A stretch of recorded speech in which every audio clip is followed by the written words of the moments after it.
Hello YouTube, this is Warren Marshall, and what I wanted this video to be was an advocation of kitbashing. I know there are some artists who like kitbashing, some who hate kitbashing, and I want to go through the reasons why I am pro kitbash. I think it saves time. I think you can get pretty creative with the pieces that you use, but I do recognize that there are some dangers in using it too much. And we'll touch on those in this video as well. So let's go.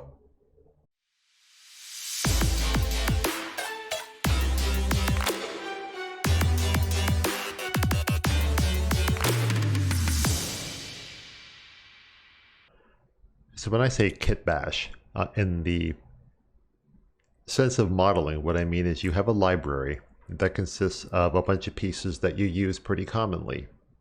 Bolts, screw heads, that kind of stuff. But it can also get much more elaborate, like you see here.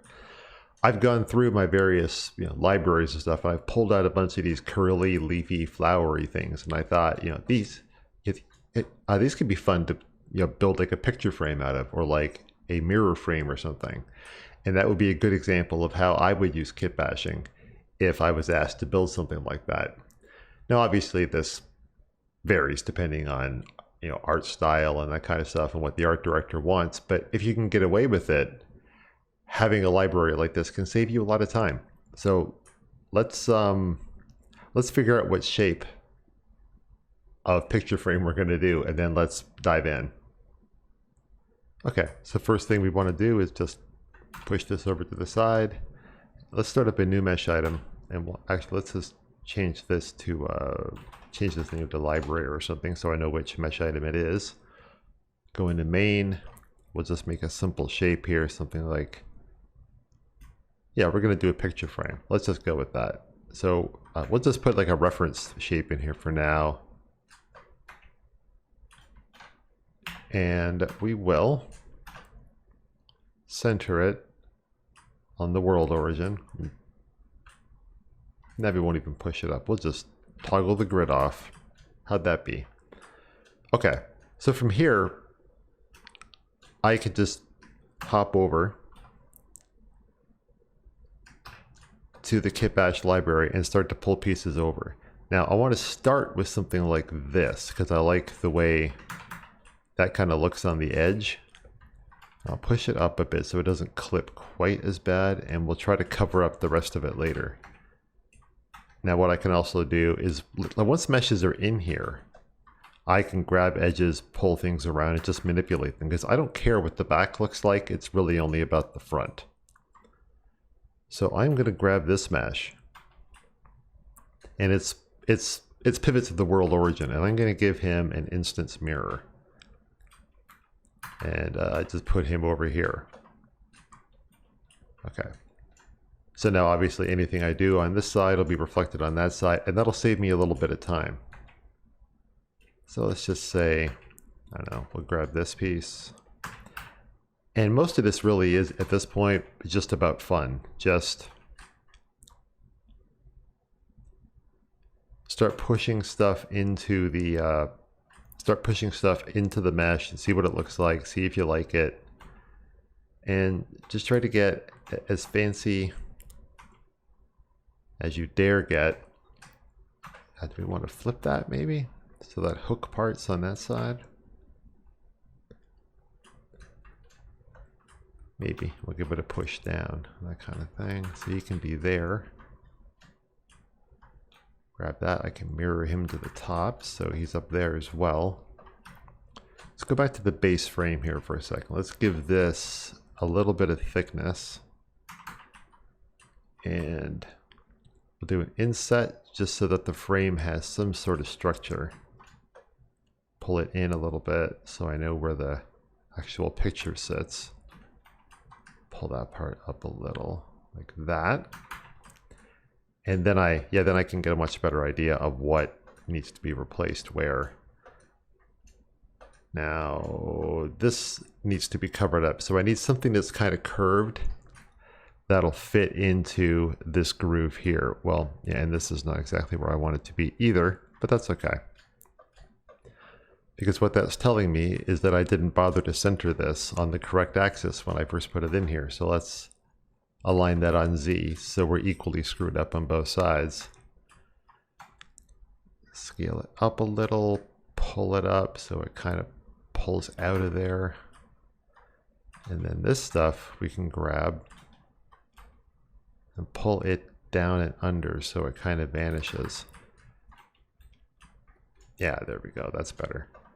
This library mesh, I'm going to pull it a little further out of range so it's not constantly in my face. Okay, so this might be something right here. This seems to have the curvature that I want, so I'll grab that, select this mesh again, paste it in, spin him around so he's roughly in place. We're going to flip out of the advanced viewport because it's not always so advanced. So let's do that.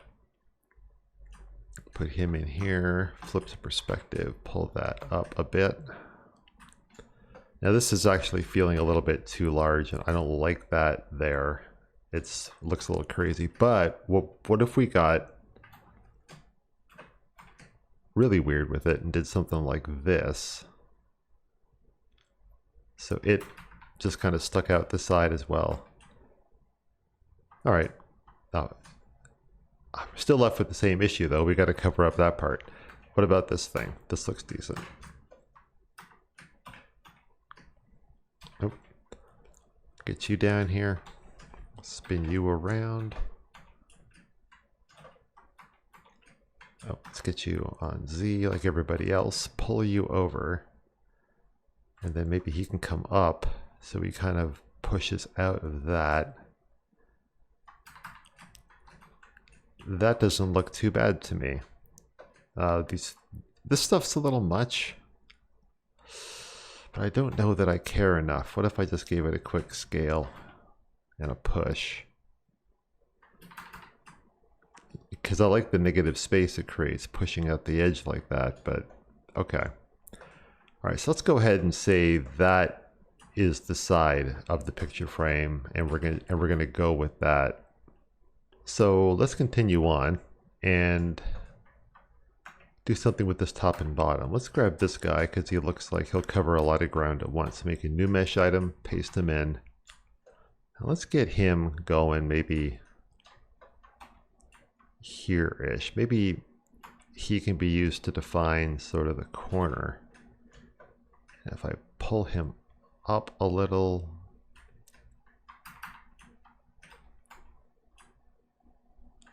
actually, I think he's a little much. Let's pull this one down and see what happens. And we can instance this because I don't think it's really going to hurt anything. Maybe flip these on Z, pull them down. I think these are going to have to get smaller. They're looking like they don't belong with the other pieces. But now he'll kind of go snugly in that little crook, which is probably going to work very well for our purposes, I think. What if I did that and he was a little more square-ish? More like a corner piece. Okay, I like that. I like that. All right, let's pull that down a little. And then we'll just mirror him to the top. Okay. So what other pieces do we have up here? And what can we do to fill in the body of this? Let's grab something like this little guy here, which can be kind of fun because, okay, let's grab that mesh item we didn't actually end up using. Pull this guy in. We will orient that like that. And put that like just here. These are not going to be kept exactly where they are, but this does give me enough fodder that I can say, okay, well, let's do an instance mirror vertically. So there's we can mirror the top and bottom. I'll do a clone on this, pull it out to here, and we'll get enough of them in there that they form some sort of a cohesive line. Okay. Not sure we're going to keep that, but we will see how it goes. What else have I got going on up here? Yeah, yeah, I've got this thing. Yeah, I see you looking at this, and I know that's there, but that's, I mean, we kind of have that shape already on the sides, and I don't want to jam that on the top. It'll, yeah, that'll end up looking weird. Let's grab this. Let's grab that and pull him down and XY him, pull him over, and we're going to give that a bit of a, did he go right? Oh, he did. Okay. And give that a bit of a scale up. Maybe not that much. Maybe there.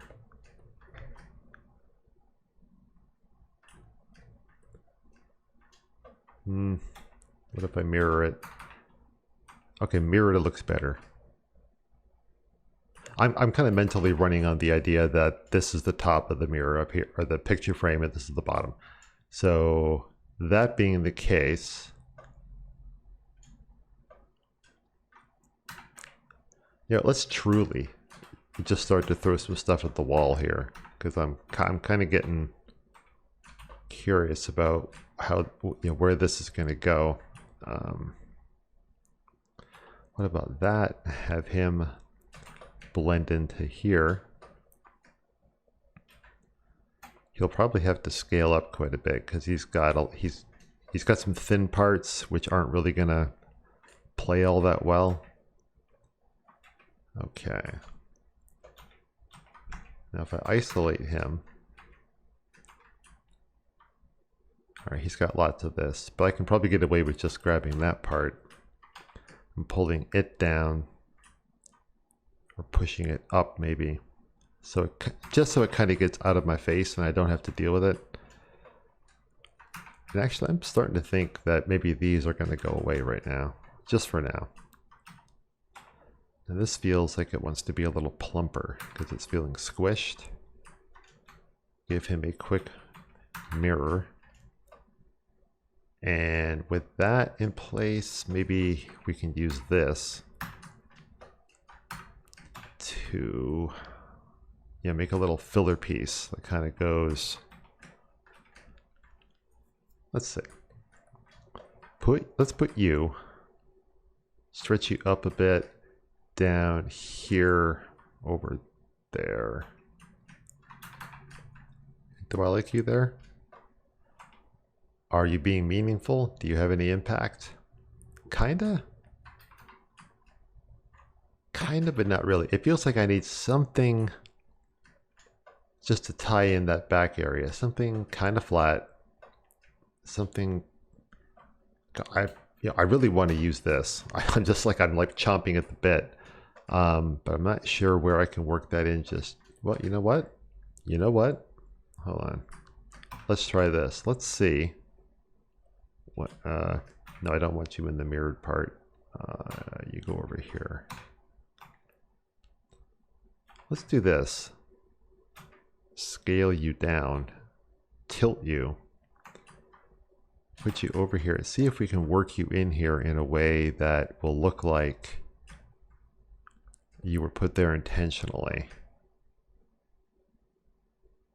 Or, you know, obviously it was put there intentionally.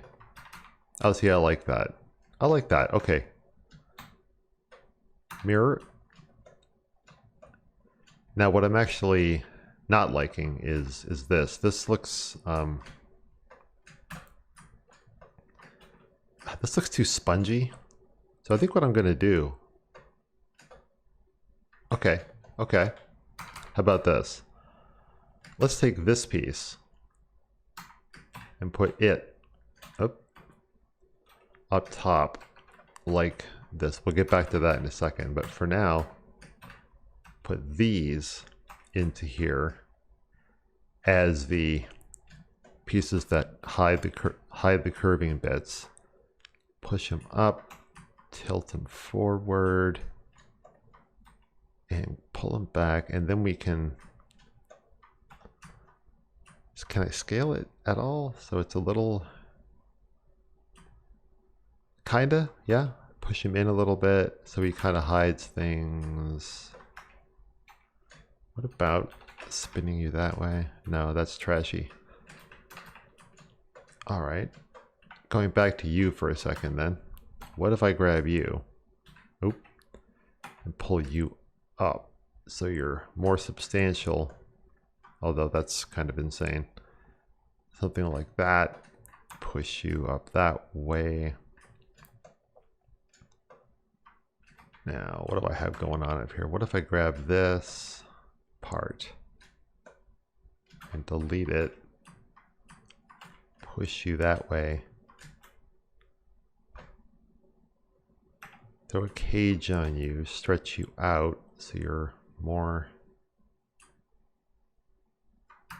substantial up here.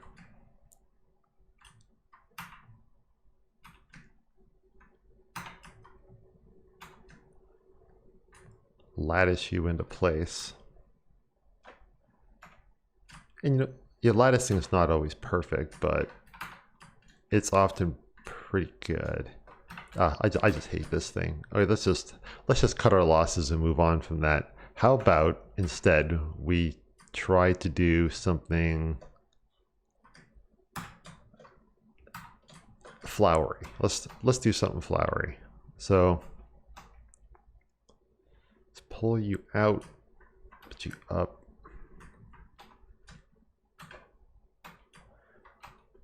Mirror you and pull you over so you can hide your stem up there, and then push you up so you don't look like you're clipping quite as obviously. What if I tilt you?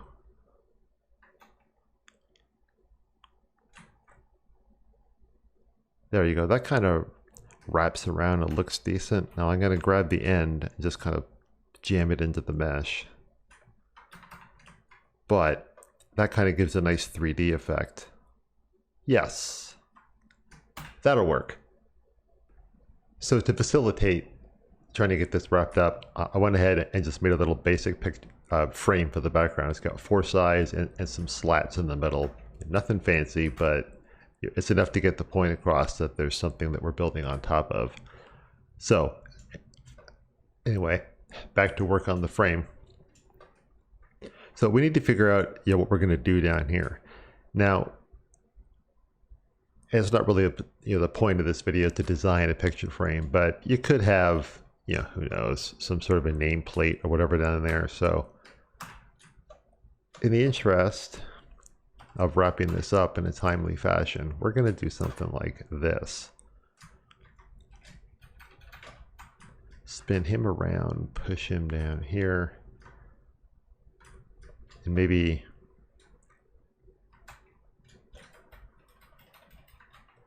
we'll isolate this, select all of that, pull that down.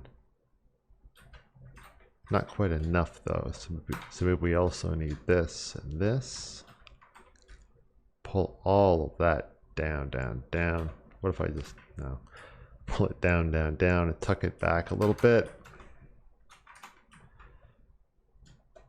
Yeah, that's fine for now. And then let's mirror those to the bottom, and then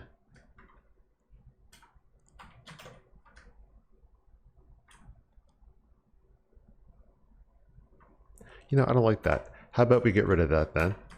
And oh, how about this? Can that be useful?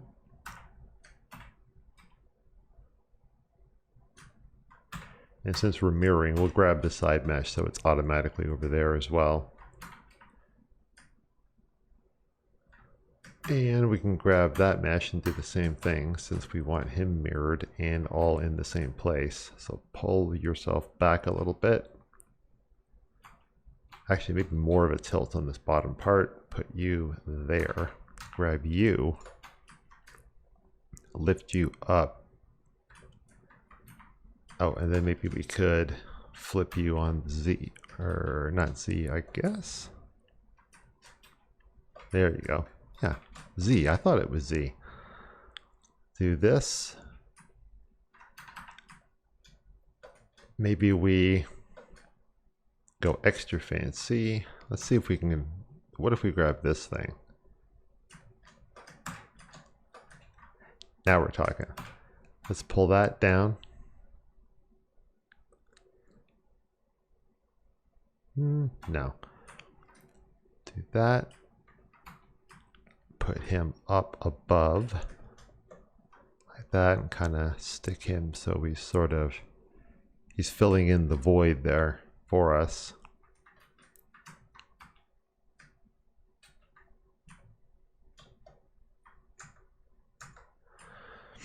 Yeah, he's filling in the void a bit.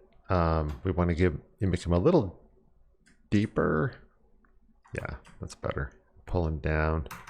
Anyway, so just come down to some flowers down here. Maybe there would be,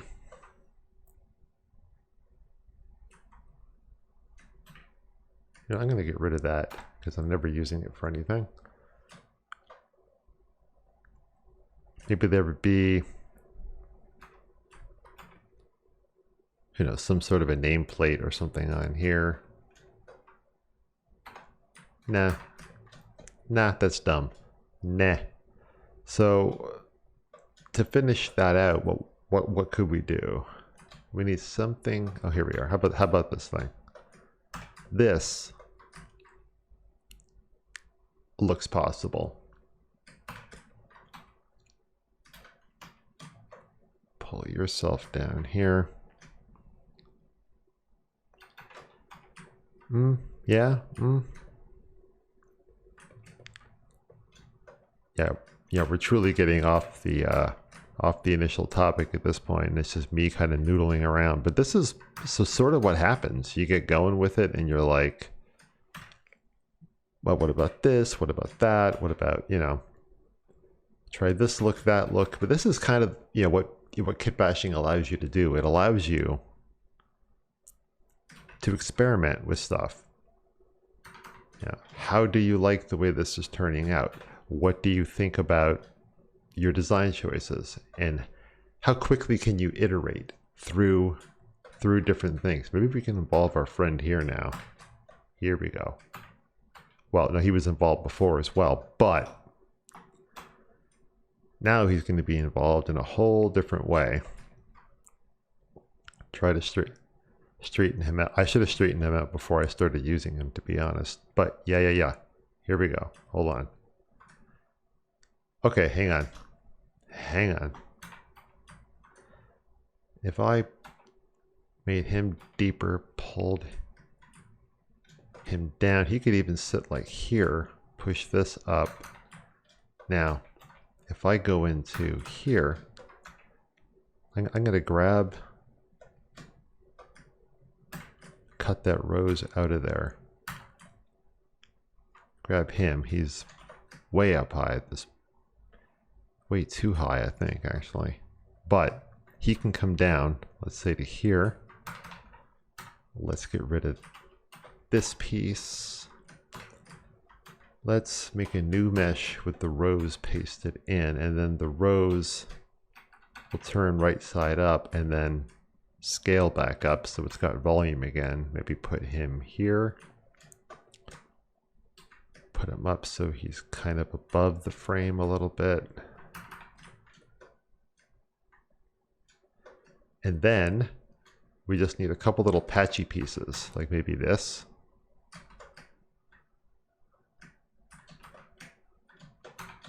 Let's grab the whole thing.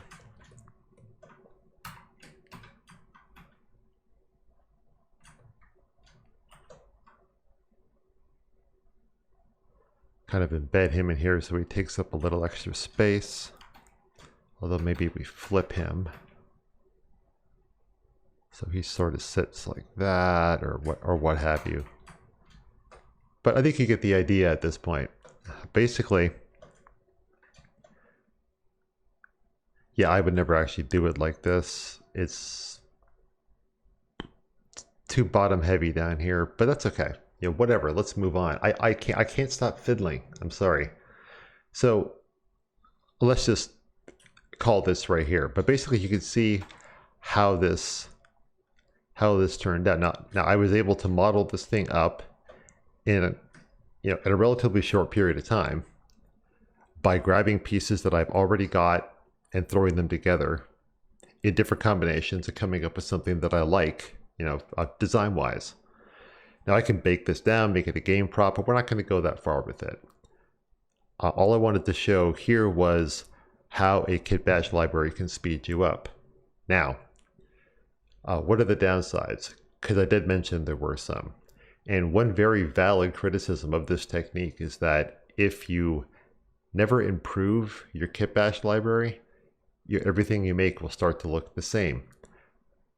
Not the same necessarily, but when you see the same shapes over and over again in a video game or an IP, you start to associate those things belonging with each other. And if you're working on a bunch of different projects and you're using the same kitbash library for everybody, it's kind of like your fingerprints are getting all over those projects, and it's not the best thing, because if people can pick out your work from the other work, it's really not what you want to be. You want to kind of meld in and be part of the whole. So I guess the final thing that comes to mind is, where does a kitbash kit come from? The obvious answer is, well, as you model things, you save pieces you like off, and over time you accumulate a kitbash library. And that'll work, obviously. But if you need stuff now, there's really no shame in purchasing kitbash kits. They're available on Gumroad, they're on ArtStation, they're all over the place. And for nondescript stuff, like I said at the beginning of the video, screw heads and bolt heads and tubes and engine parts and little curly things like I was using in this video, that stuff, you could model it yourself, but if you buy it, then you've got it and you can just move on with life. It's kind of like, you can think of a kitbash kit with pieces like that in it as something that frees you up to worry about the creative processes. Like you saw me just grabbing pieces and slapping them together to make a picture frame, because I didn't have to worry about, oh, it'd be great to have a curly thing here. Let me spend the time to model that out and get all the edging correct and the topology and blah, blah, blah. No, I was able to just grab pieces, slide them into place, jam them together, intersect them because of the rounded edge shader. And I come up with something kind of cool at the end. So anyway, that's my my take on kitbashing. That's my example on kitbashing. Go forth and kitbash. I'll see you next time.